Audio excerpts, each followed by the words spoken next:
C'est dans la matinée de ce dimanche 22 septembre que le président de la République, Félix-Antoine Tshisekedi Tshilombo, est arrivé à New York pour répondre au rendez-vous annuel de tous les dirigeants du monde entier.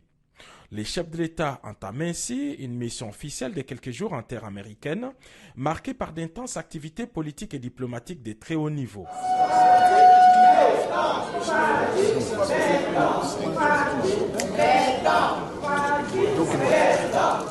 Au cours de la 79e session de l'Assemblée générale des chefs d'État et des gouvernements qui s'ouvre ce mardi, le président Félix Tshisekedi va prendre la parole du haut de la tribune pour donner sa vision sur des questions des politiques nationales et internationales.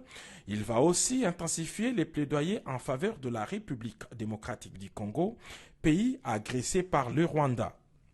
L'Assemblée générale de cette année intervient dans un contexte international marqué par une avancée significative dans les processus de la réforme du Conseil de sécurité des Nations unies tant souhaité par les Africains. Pour la première fois, les États-Unis d'Amérique sont favorables à l'élargissement du Conseil de sécurité à 2 pays africains sans droit de veto. Plus grand pays francophone du monde et pays solution au réchauffement climatique mondial, la République démocratique du Congo est un prétendant sérieux parmi les 2 nouveaux pays africains membres du Conseil. Par ailleurs, la RDC attend aussi son élection le 9 octobre prochain au Conseil des droits de l'homme des Nations Unies, un événement qui va sceller davantage les retours de la RDC dans les girons des grandes nations grâce à la diplomatie active du président Félix-Antoine Tshisekedi Tshilombo.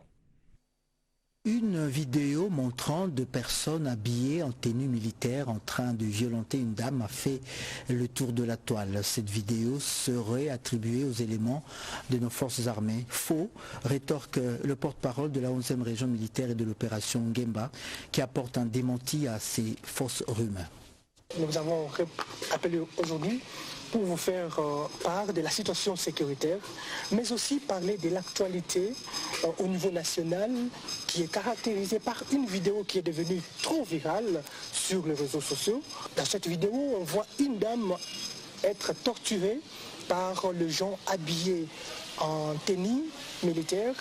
La tenue qui n'est plus utilisée dans notre zone, c'est une ancienne tenue que les militaires de la première zone en général ne portent plus et aussi de la 11e région militaire. Malheureusement, cette vidéo a été attribuée au territoire Massimanimba. Nous sommes dans la province du Kwilu et vous allez comprendre que ce sont les ennemis de la paix, les ennemis qui ne veulent pas voir la 11e région, voir le Grand Bandundu évoluer en paix. Voilà, nous sommes là pour démentir et vous donner quelques éléments qui prouvent que cette vidéo n'a pas été tournée d'abord dans notre zone de responsabilité. Tenez, dans cette vidéo, la majorité de gens qui sont visibles sont habillés dans notre ancienne tenue qui n'est plus opérationnelle, qui n'est plus habillée dans notre zone. C'est-à-dire, cette vidéo ne nous appartient pas parce que tous les militaires de la 11e région militaire portent la tenue semblable à celle que je porte actuellement. Ça, c'est de 1. De 2, et le lingala qu'on parle là n'est pas le lingala du Bandundu.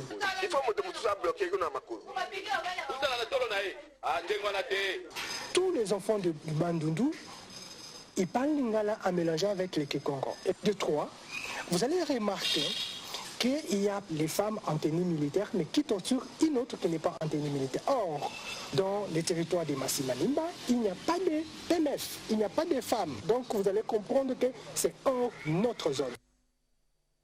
Les travaux de construction de routes de contournement devant désengorger la partie ouest de la ville se poursuivent. Il a été prévu d'exproprier tous ceux qui ont construit dans les alentours des endroits où passeront les routes et sur le bord de la rivière. Ce week-end, le secrétariat général aux infrastructures, travaux publics a procédé à l'évaluation des opérations d'identification des personnes affectées par le projet. Jemima Mogo. Faire une évaluation des opérations d'identification des personnes affectées par le projet, particulièrement les cas de ces propriétés dont les détenteurs restent inconnus. Voilà le but de cette descente sur le tracé des rocades de Kinshasa qu'a effectué la commission d'expropriation avec à sa tête son président, le secrétaire général aux ITP. On est très avancé au niveau de la commission par rapport à la signature des accords avec un grand nombre, n'est-ce pas, des occupants sur ces rocades. Ce qui nous ne seront pas identifiés, ils viendront nous trouver, on va régulariser leur situation. Mais en même temps aussi, nous avons fait une campagne de communication à la radio et télévision de manière à sensibiliser ceux qui sont en retard ou ceux qui ne sont pas encore identifiés au niveau de la commission. Une autre contrainte, et pas de moindre, c'est la présence de plusieurs cimetières sur le tracé de la route. La commission a apprécié l'avancement des travaux en se rendant compte de la mise en œuvre de la couche de base en gravier 0/31 couvre près de 1 km déjà allant du PK16 au PK17. Sur la rocade sud-est, la mise en œuvre de la couche de base, les travaux de construction de plusieurs dallos et le terrassement se poursuivent de manière impressionnante. Ici, les contraintes en expropriation concernent essentiellement le foncier, notamment des fermes. Un incendie ravageur s'est produit l'an dernier au lycée Mwanga de Kolwezi, emportant les toitures et autres archives de ce lycée prestigieux. Une année après, les bâtiments du lycée Mwanga sont remis en état. Il y a une année, un incendie ravageur s'est produit dans les installations du lycée Mwanga à Kolwezi, occasionnant des dégâts matériels importants. Presque toutes les archives sont parties en fumée. L'exécutif provincial du Lualaba, Fifi Masuka Saini, a été prompte. Elle a pris à bras le corps les dossiers de la réhabilitation de l'école. Aujourd'hui, c'est chose faite. Les bâtiments du lycée Mwanga ont été remis en état et sont devenus flambants neufs. Des dortoirs aux installations sanitaires, en passant par le salle de classe, tout a été retouché. Disons un très grand merci à Madame la gouverneure, Maman Fifi Asuka, comme je l'ai dit, qui a un cœur de mère. Éduquer une femme, c'est éduquer toute la nation. Elle a compris ça, elle-même en tant que femme. Elle n'a pas voulu abandonner ses futures femmes de demain, les ministres de demain, les gouverneurs de demain. La femme qui a été négligée, aujourd'hui, elle est considérée par cette dame qui est à la tête. En tout cas, nous disons sincèrement merci pour ce travail. Les responsables de l'école saluent l'implication du président de la République relative à l'amélioration des conditions de travail des élèves du lycée Mwanga et à travers eux, celle des écoliers congolais en général. C'était un reportage de Yolande Voka. Avec elle, nous allons nous rendre quelque part à Kinshasa où une école est construite sur le ravin à Binza Delvaux sur la route Lalou. Dans cette école qui porte pourtant le nom de Mapamboli, traduisez grâce ou bénédiction, les élèves manquent de tout. Ils étudient à même des sols dans des bâtiments qui n'ont rien à voir avec une école viable. Une association caritative baptisée Give Love est allée au chevet de cette école. L'image ressemble curieusement à un cratère lunaire qui menace l'existence d'une école sur les flancs de ces ravins. Nous sommes à Binza Delvaux, commune de Ngaliema, dans un espace occupé par l'école primaire Mapamboli. Comme figé dans le temps, les murs sont en instance décédés, des toitures en mauvais état et au pied de ces bâtiments, les élèves apprennent à même les sols avec des installations sanitaires loin de normes hygiéniques. Point n'est besoin d'une description autre pour venir en aide à cet établissement scolaire qui manque de tout, y compris le personnel. D'où l'image interpellatrice de cette enseignante avec son bébé entre ses mains. Ce qu'il a fait, vraiment, premièrement, ça participe à l'éducation parce qu'on avait l'insuffisance de bancs. Give Love nous a mené des bancs. Les enfants devaient toutefois étudier dans de bonnes conditions pour soutenir la vision des chefs de l'État par rapport à la gratuité. Vraiment, nous avons aimé ce geste que la Fondation Give Love va manifester à l'épée Mapamboli, madame. Pour changer l'image de ces lieux d'apprentissage, la Fondation Give Love de Vanishupe Kupindi Kashi a répondu promptement à ces cris de détresse. Des bancs, cartables, matériel didactique et autres fournitures scolaires ont été remis à cet établissement scolaire. Ces élèves de EP Mapamboli méritent d'étudier dans de meilleures conditions. C'est l'une des raisons de notre descente aujourd'hui et étant donné qu'on dit qu'il y a plus de bonheur à donner qu'à recevoir. Plus qu'un élan de solidarité, ces gestes mémorables viennent donner espoir aux centaines d'enfants qui fréquentent cette école, hier oubliée et qui sort petit à petit de l'ombre vers la lumière. Les pylônes de la ligne haute tension reliant la ville minière de Likasi à celle de Lubumbashi, eh bien, ces pylônes sont envahis par de constructions anarchiques. La SNEL, la Société nationale d'électricité, s'en inquiète, les autorités provinciales aussi.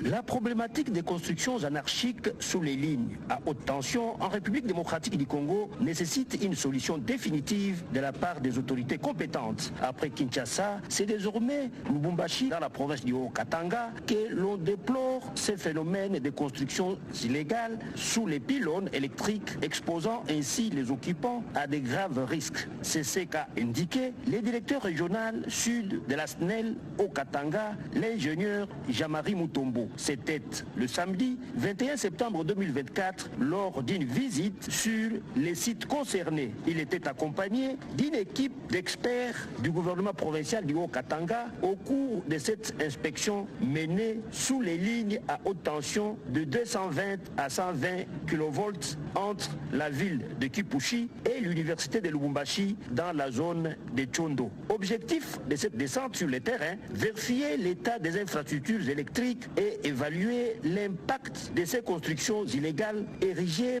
par des particuliers à proximité des poteaux, menaçant ainsi la sécurité publique et l'approvisionnement en électricité. L'ingénieur Jean-Marie Mutombo a à cette occasion réaffirmé l'engagement de la SNEL à collaborer avec les autorités provinciales du Haut-Katanga pour assurer la sécurité publique et améliorer la desserte en électricité dans la ville de Lubumbashi et ses environs.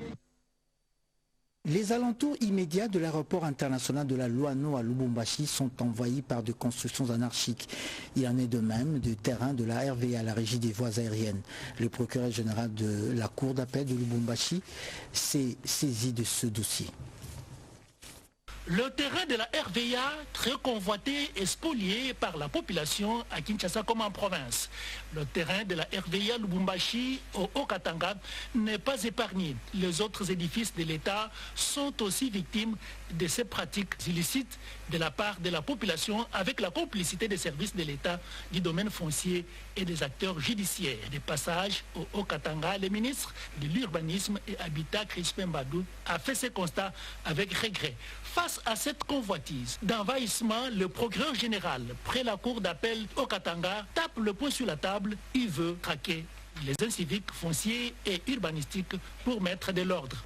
Nous avons commencé par détecter des maisons qui sont construites dans la concession de la RVA. De manière répétée, cette population s'adonne à la spoliation des édifices de l'État. Nous disons non, non en package.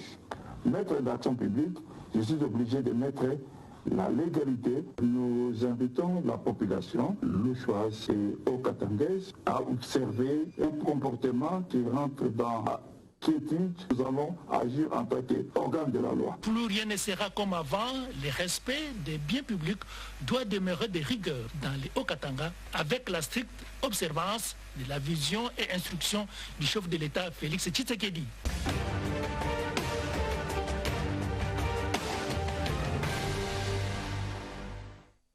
Le président de la République séjourne depuis ce soir à New York où il prendra part à la 79e Assemblée générale des Nations Unies. Mais peu avant de quitter Kinshasa pendant la semaine, le chef de l'État a déployé d'intenses activités et Pierre Kibombe Somo Issa nous en fait le résumé.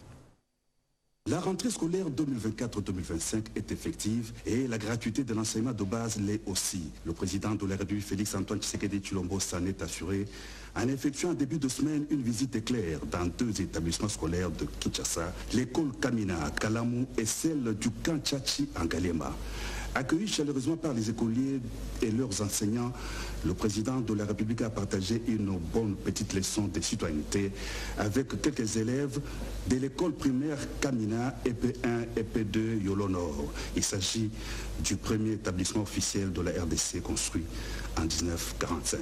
Disposant des bâtiments rénovés rénové grâce à l'appui du chef de l'État dans le cadre du projet de 100 jours. L'école primaire du camp Tchachi a aussi accueilli chaleureusement le président de la République. Ici, le chef de l'État a tenu notamment à rassurer les parents militaires de son engagement à garantir l'éducation de leurs enfants. C'est une tournée réaffirmant la détermination du président de la République de promouvoir l'éducation de base à RDC et son engagement pour l'amélioration du système éducatif du pays. À la Cité de l'Union africaine, le président de la République a eu des entretiens avec le président de l'Assemblée nationale de la Côte d'Ivoire, Adama Big Togo, qu'accompagnait son homologue de la RDC, Vital Kamerhe. Nous sommes venus témoigner au président Tshisekedi toute l'affection fraternelle du président Alassane Ouattara et lui assurer de sa disponibilité, son accompagnement et son soutien à ses côtés, a déclaré le président de l'Assemblée nationale ivoirienne, invité à la cérémonie de la rentrée parlementaire de la Chambre basse de la RDC. Au président de l'Assemblée nationale, Vital Kamerhe, de rappeler que le chef de l'État, Félix Antoine Tshisekedi, a toujours œuvré pour le rapprochement des pays africains afin qu'ils relèvent ensemble le défi du développement de l'Afrique. La situation sécuritaire et humanitaire dans l'est de la RDC était au menu des échanges que le président de la République, Félix Antoine Tshisekedi Tshilombo, a eu avec le secrétaire général adjoint des Nations Unies chargé des opérations de maintien de la paix, Jean-Pierre Lacroix. Les hauts fonctionnaires des Nations Unies étaient accompagnés auprès du chef de l'État par Yuang Zia, envoyé spécial du secrétaire général de l'ONU pour la région de Grand Lac, et la chef de la mission des Nations Unies pour la stabilisation en RDC, Bintou Keïta. Madame l'ambassadeur des États-Unis d'Amérique en RDC, Lucie Tamlin, a été reçue à la Cité de l'Union africaine par le président de la République, Félix Antoine Tshisekedi Tshilombo. Le chef de l'État a, au cours de cette entrevue, confirmé sa participation à la 79e session de l'Assemblée générale des Nations Unies qui s'ouvre ce 24 septembre à New York, aux États-Unis d'Amérique. La diplomate américaine a indiqué que cette rencontre a permis d'échanger sur les différentes activités auxquelles prendra part le président de la République à marge de sa participation à l'Assemblée générale des Nations Unies. Le président de la République, Félix Antoine Tshisekedi Tshilombo, a aussi eu des entretiens avec l'ambassadeur d'Égypte en RDC. Echam El Mekwad était porteur d'une invitation du président Abdel Fattah El Sisi, qui convie son homologue de la RDC à une visite en Égypte dans les prochains mois. Au chapiteau de la Cité de l'Union africaine, le président de la République, Félix Antoine Tshisekedi Tshilombo, a reçu tour à tour 4 nouveaux ambassadeurs extraordinaires et plénipotentiaires, respectivement de Côte d'Ivoire, de la République gabonaise, de Suède et de France, venus tous présenter leurs lettres de créance au chef de l'État. Reçu le premier par le président de la République, le nouvel ambassadeur de la République de Côte d'Ivoire, Zabavi François Xavier, est détenteur d'une licence en droit. L'ambassadeur Zabavi a été notamment conseiller à l'ambassade de Côte d'Ivoire en France et chef du bureau autonome de la fonction publique à Paris avec rang de directeur. Madame Joséphine Patricia Ntiam Eya a présenté ses lettres de créance au chef de l'État en qualité d'ambassadeur de la République gabonaise en RDC. Elle possède un diplôme de hautes études internationales obtenu à Paris en France et un diplôme de conseiller des affaires étrangères. Reçu à son tour par le chef de l'État, le diplomate Joachim Waverka est le nouvel ambassadeur du Royaume de Suède en RDC. Il a une maîtrise en sciences et un certificat d'études politiques d'Aix-en-Provence en France. La République française qui organise du 4 au 5 octobre prochain les 19e sommets de l'Organisation internationale de la francophonie a un nouvel ambassadeur en RDC. Le diplomate français Rémi Maréchaux a clôturé la série d'audiences auprès du président de la République. Licencié en histoire, le nouvel ambassadeur de France détient un diplôme de magistère des relations internationales et actions à l'étranger et un deuxième diplôme de l'Institut d'études politiques. Reçu à la Cité de l'Union africaine, le ministre angolais des Affaires étrangères, Tété Antonio, était porteur des messages du président Joao Lourenço à son homologue de la RDC, Félix Antoine Tshisekedi Tshilombo. La visite de l'émissaire du président angolais faisait suite à la rencontre des ministres des Affaires étrangères de l'Angola, la RDC et le Rwanda qui s'est tenue dernièrement dans la capitale angolaise dans le cadre du processus de Luanda. Toujours à la Cité de l'Union africaine, le président de la République Félix Antoine Tshisekedi Tshilombo a reçu l'ancien basketteur français de renommée internationale Tony Parker, la star de la NBA. Accompagné par le ministre des Sports et Loisirs Didier Boudingbo, Tony Parker était porteur d'un projet d'accompagnement et de promotion des sports en République démocratique du Congo.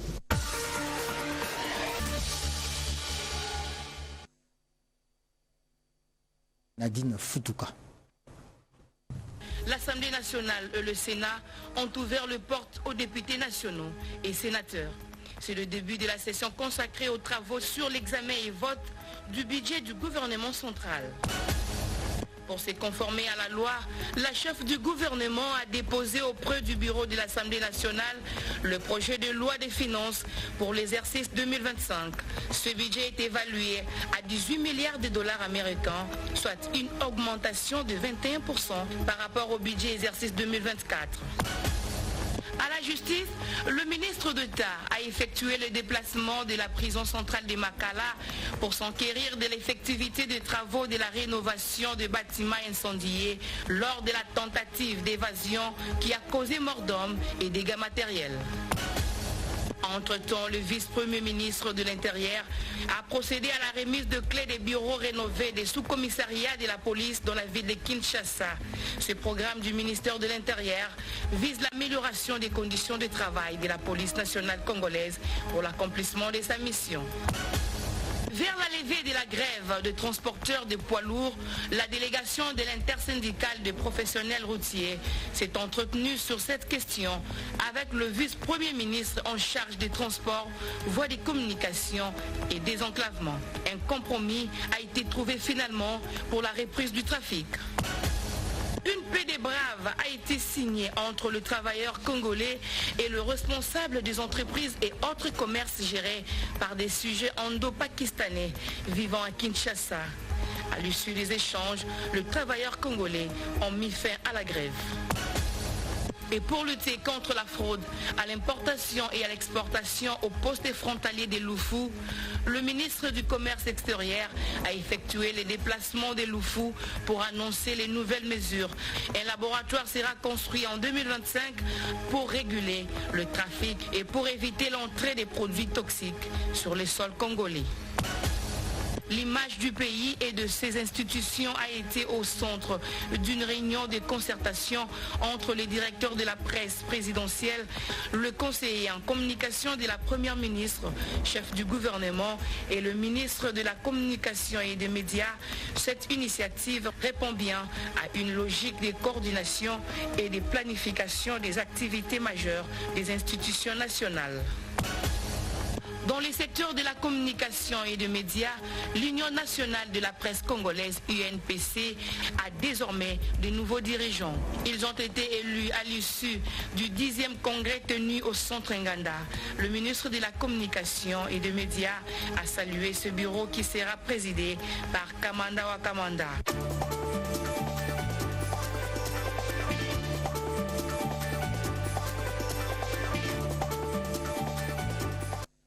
Avec Jean-Pierre Ndolo Demazou, nous allons parcourir feuilleter les différentes pages des journaux parus cette semaine à Kinshasa.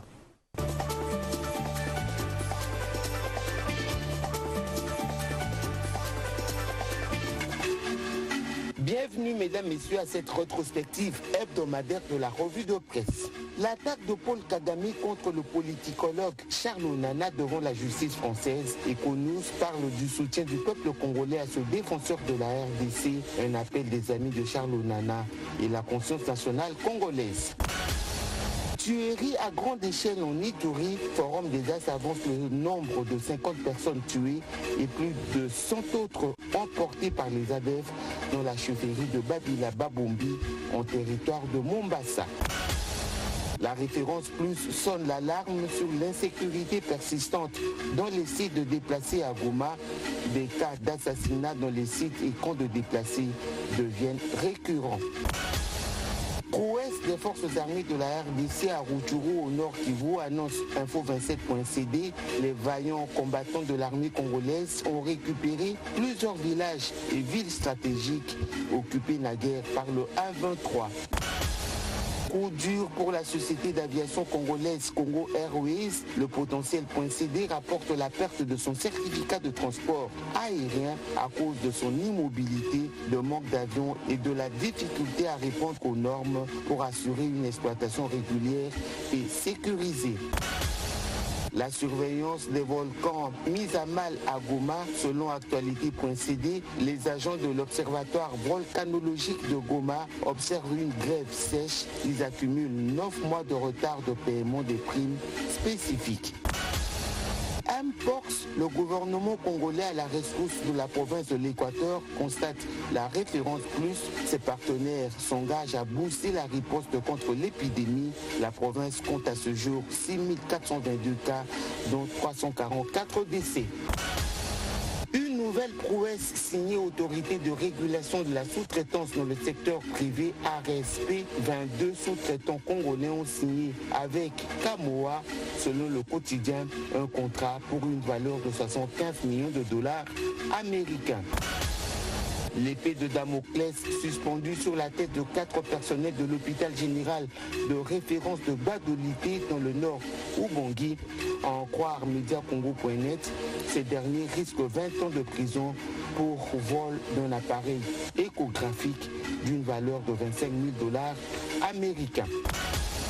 Partenariat scellé entre l'agence congolaise de presse et l'agence de presse publique de Chine, Xinhua. Le média chinois écrit le maximum soutient l'ACP dans la transition numérique. L'accord a été conclu lors du forum économique de Chine.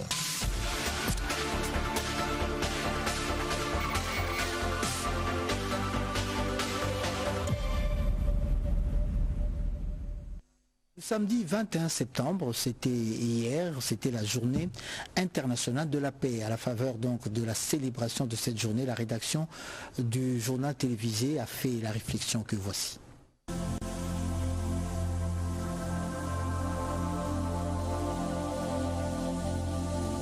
Chaque année depuis 1999, à la date du 21 septembre, l'humanité célèbre la journée internationale dédiée à la sauvegarde et à la promotion de la paix. En la décrétant, l'Assemblée générale des Nations unies a décidé de marquer un arrêt pour appeler toutes les parties du monde à se plier à l'exigence de déposer les armes et d'observer un cessez-le-feu.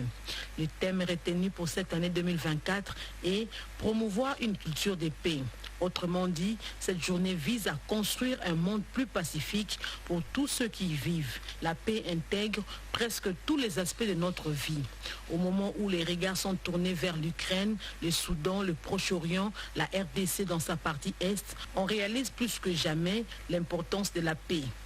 C'est accepter les indifférences et avoir la capacité d'écouter, de reconnaître, de respecter et d'apprécier les autres, ainsi que de vivre de manière harmonieuse et solidaire. La paix est un chemin que nous empruntons pour apporter croissance et prospérité à la société. Sans la paix et l'harmonie, il sera impossible d'atteindre la force politique, la stabilité économique et la croissance culturelle. La paix est l'élément clé, pour ne pas dire indispensable, au développement d'une nation. Nous devons participer à sa construction dans les milieux et à toutes les époques. Dès lors qu'un dialogue est possible entre protagonistes, il faut le privilégier. Mais c'est dans les esprits des hommes qu'il faut cultiver la paix.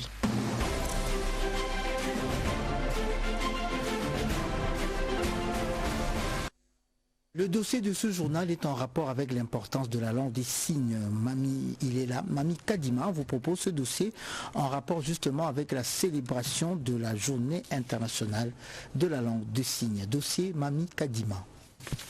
Comme toute autre langue, la langue des signes n'est pas universelle. Elle varie selon les pays.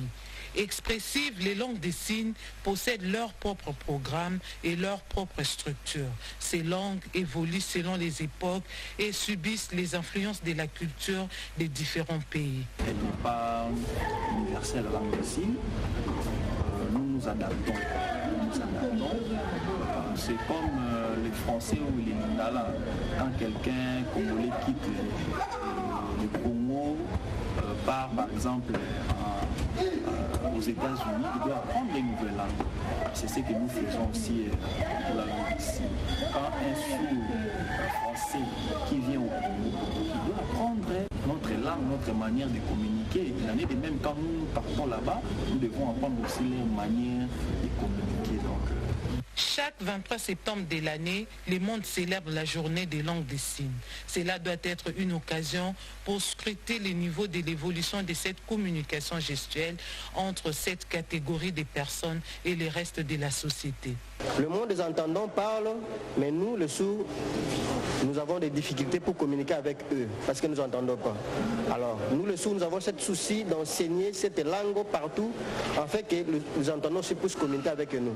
Alors, même dans la société, même dans l'hôpital, même dans l'église, même à la justice, même les militaires doivent aussi apprendre la langue des signes pour communiquer ensemble avec nous. J'encourage aussi le gouvernement congolais pour encourager aussi les interprètes, pour payer les interprètes comme d'autres travail. L'apprentissage de la langue des signes nécessite une formation qui est dispensée pas nécessairement par une personne vivant avec cet handicap. Il est plus qu'indispensable pour tous d'acquérir des connaissances en langue des signes pour, entre autres, permettre l'intégration des sourds méoués, sourds et malentendants dans nos milieux respectifs. Pour une communauté, la communauté des sourds, c'est très important de communiquer. La deuxième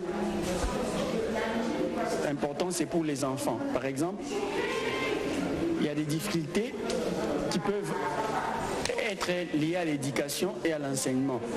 Et ça nous donne beaucoup de la joie, car nous avons trouvé la réponse à ces problèmes.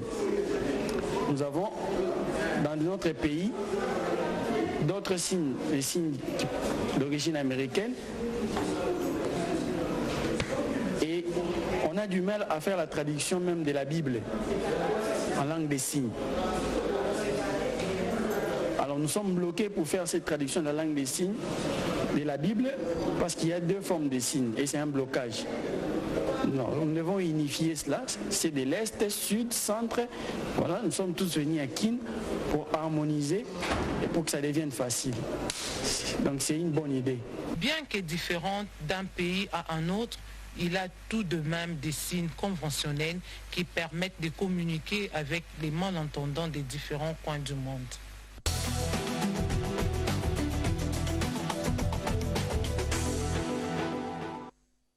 La femme la plus âgée de Kinshasa est centenaire. Elle a 103 ans. Elle est souffrante. Un élu de la ville lui a rendu visite avant de réhabiliter les bornes fontaines de la commune de Kisenso, sabotées par des personnes non autrement identifiées. C'est un reportage de Alain Bikaï. Aussitôt informé par ces groupes de femmes de l'état de santé critique d'une vieille combattante de plus de 100 ans, le secrétaire général de l'UDPS, honorable Augustin Kabouya, s'est rendu à Biwa au quartier Talangaï pour réconforter ces dernières et lui assurer une bonne prise en charge médicale. Il s'agit de Marceline Moujinga, une femme qui s'est engagée dans les combats politiques d'Étienne Tshisekedi pour la démocratie en République démocratique du Congo.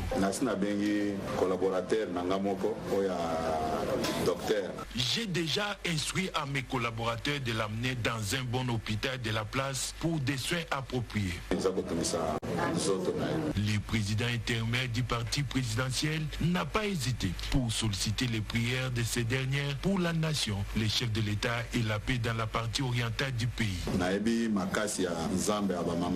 Je connais les dieux de Veuve. Je vous prie d'intercéder pour notre chef de l'État et solliciter l'appui de l'Éternel des armées pour les retours de la paix. Après les cortèges de l'élu de Mouamba s'est dirigé dans la commune de Kinseso où des inciviques avaient volé le moteur de bornes fontaines financé par lui pendant la campagne électorale. Sur place, le lieutenant politique de Félix Tshisekedi a y visité tour à tour ces points de forage réhabilités encore par lui avant de sensibiliser les bénéficiaires sur les bons usages de ces biens communs. L'homme reste toujours plus proche de la population. Entre le représentant de l'UNESCO et le ministre du Genre, Famille et Enfants, les entretiens ont tourné autour de l'appui aux questions du genre justement, ainsi que les priorités sur les axes d'intervention. Deux personnalités de marque ont été reçues par Léonie Kandolo, ministre du Genre, Famille et Enfants. D'abord, Suzanne Louchard, directrice principale du programme francophone de Alinéa International, accompagnée de leurs spécialistes en matière du genre. Ces deux parties ont échangé sur des questions du genre et les priorités des axes d'intervention. Les questions de genre, de famille et d'enfance sont au cœur des intérêts du Canada. Donc je suis là aujourd'hui pour discuter un peu des priorités et de voir comment on peut s'engager auprès de la ministre pour l'aider dans son mandat. Reçu à son tour, le représentant de l'UNESCO a d'abord salué la vision de la patronne du genre, puis voir comment apporter davantage leur contribution dans ce secteur 60 ans après leur existence en RDC. Alors le génocide étant une priorité de l'UNESCO, il est important de parler avec son Excellence, Madame la ministre du genre, pour qu'on puisse voir comment continuer à apporter notre contribution au niveau de la RDC en ce qui concerne cette question.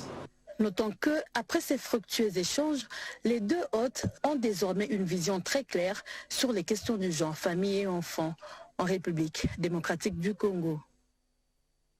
Des USA en RDC vient de débuter sa formation de femmes à l'entrepreneuriat. Pour participer, il faut passer un concours en ligne. Cette formation se déroule à l'université de Harvard aux États-Unis justement. Il faudra donc passer un concours lancé en ligne pour cette récente académie. 10 filles ont été gagnantes. Et voilà pour ce reportage de Christine Lenzo et Raphaël Mtsadi. C'est un programme inaugural EOI qui démarre à l'ambassade des États-Unis en RDC. Ces jeunes entrepreneurs avaient envoyé leur candidature pour participer à ces concours destinés à renforcer les femmes entrepreneurs pour les aider à développer leurs petites entreprises. Pour cette première académie des femmes entrepreneurs à EOI de l'ambassade américaine, les postulantes étaient conviées à un concours de présentation des programmes et elles étaient au nombre de 20 au départ dans la sélection des 100 femmes entrepreneurs congolaises dans 5 villes de la RDC. Ce qu'on fait ici aux États-Unis, à l'ambassade des États-Unis, c'est entretenir et nouer le lien entre la RDC et les États-Unis. Donc, si elles peuvent aller à Harvard et parler de programmes, des problématiques et aussi la beauté qui existe ici à RDC, ça c'est ce qui est vraiment important pour nous. À travers ces programmes EOI, exécutés pendant 7 mois, il était question de mettre en pratique ce qu'elles ont appris en présentant leur plan d'affaires devant ces panels de juges américains et congolais. Après cet exercice, 10 de ces jeunes entrepreneurs ont finalement été récupérés pour poursuivre leur développement professionnel à Harvard, aux USA. Elles expriment ici leur satisfaction. Je ne sais pas comment le dire. Je suis très contente, je dirais même très excitée. Je suis vraiment heureuse et je remercie énormément l'ambassade et tous ceux qui se sont vraiment impliqués pour que cette opportunité soit sur notre porte, parce que c'est une opportunité de vie. Donc notre projet, je vous assure, dans 2 ans, vous aurez de nos nouvelles. On sait que nous sommes des ambassadrices du programme, on a l'obligation de réussir pour amener les autres à aimer, à suivre ce programme et aussi à en faire bénéficier notre pays. Selon Suzanne Tuller, chef de mission adjointe de l'ambassade américaine, ce programme créé par les départements d'État américains vise directement le développement économique de la RDC.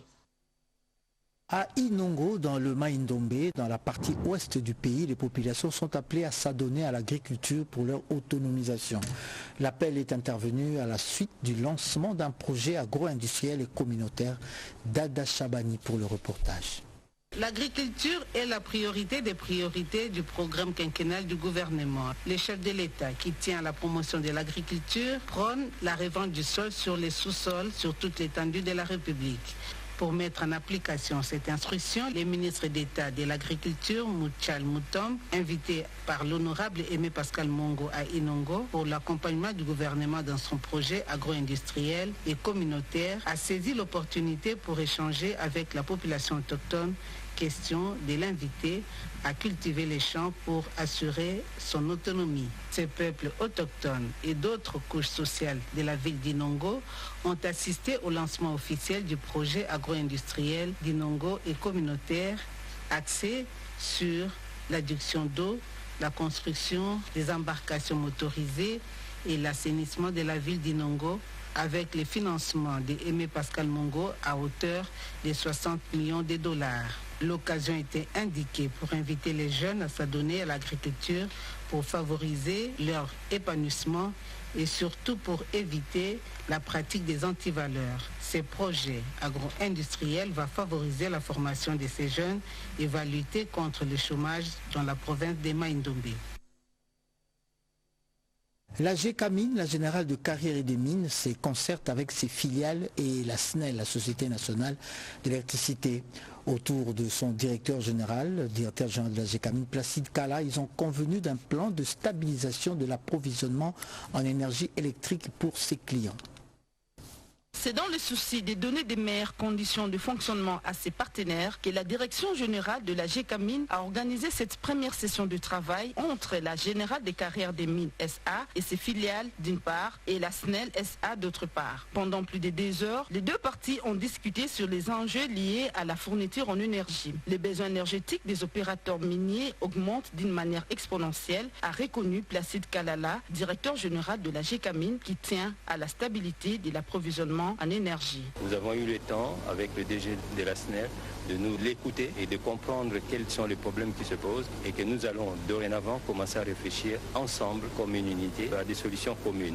Nous devons travailler main dans la main pour apporter des solutions durables, a fait savoir Fabrice Lucinde, directeur général de la Société nationale de l'électricité. Nous avons un déficit structurel. La production est inférieure à la demande. Particulièrement aujourd'hui, les opérateurs miniers, surtout ceux qui sont notamment des filiales de la GECAMINE, ont besoin d'être rassurés sur les perspectives d'avenir. Ils sont tous dans des programmes d'augmentation de capacité de production. Ils veulent savoir si au niveau de la SNEL, ils vont avoir des réponses concrètes à leurs besoins d'approvisionnement en énergie. C'est un intrant indispensable. Sans énergie, on ne fait pas tourner de machine. Mais aujourd'hui, on voulait, ensemble, avec mon collègue, les DGA de toutes les autres filiales de la GECAMINE, poser sur la table la question de l'approvisionnement en électricité, mais surtout les solutions à court, moyen et long terme. La question d'approvisionnement énergétique demeure un problème réel en RDC. La GECAMINE tient à apporter sa pierre pour l'amélioration de la fourniture.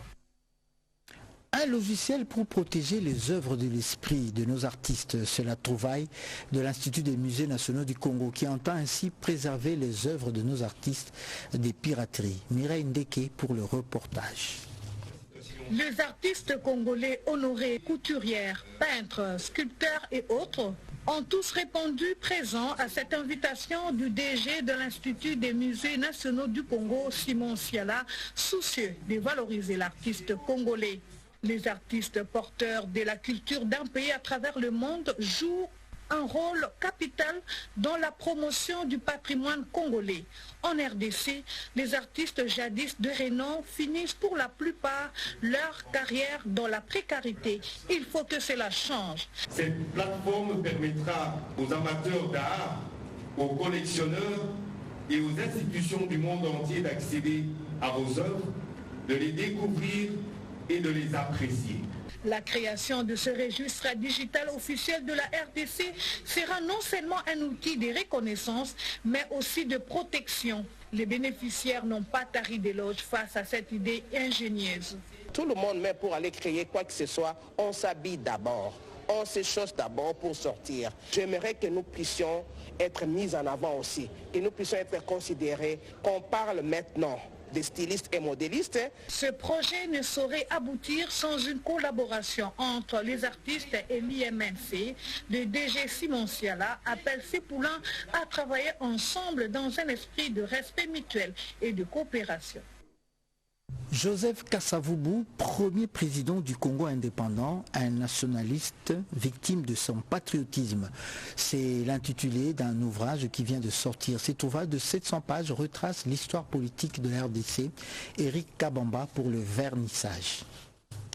Les premiers présidents de la RDC, de nouveau, honorés par sa postérité. Joseph Kasavubu, premier chef d'État noir du Congo belge et du Congo indépendant, un nationaliste victime de son patriotisme, c'est le titre d'un nouvel ouvrage pour honorer sa mémoire qui vient de faire son apparition. Ouvrage écrit par feu Sylvestre Mbouinga Vumbu Pemba et sa fille aînée, Marie-Joseph Chantal Mbouinga Pemba. Cette précieuse œuvre littéraire à caractère pédagogique de 705 pages est répartie en 8 chapitres. Elle vient de mettre en lumière toutes les vérités cachées de l'histoire de la RDC, a précisé son co-auteur Marie-Josée Chantal lors de la présentation de ses livres. L'histoire de l'illustre président Joseph Kasavubu est liée à celle de notre pays. Hélas, elle n'a pas été estimée à sa juste valeur. Ses ennemis politiques et autres voulaient les taire à jamais. Le président Kasavubu est le véritable et l'incontestable père de l'indépendance du Congo, d'autant plus que ce dernier était le combattant de la première heure de cet important événement. L'ancien gouverneur du Congo central et député national, Simon Floribert Mbachimbacha, qui a porté ses livres sur fonds baptismaux, a salué la qualité du travail réalisé par les auteurs. Ces livres a la particularité d'être écrits par deux personnes très proches du premier président congolais, ont témoigné certains invités lors de cette cérémonie. Fin de ce journal, merci infiniment de l'avoir suivi.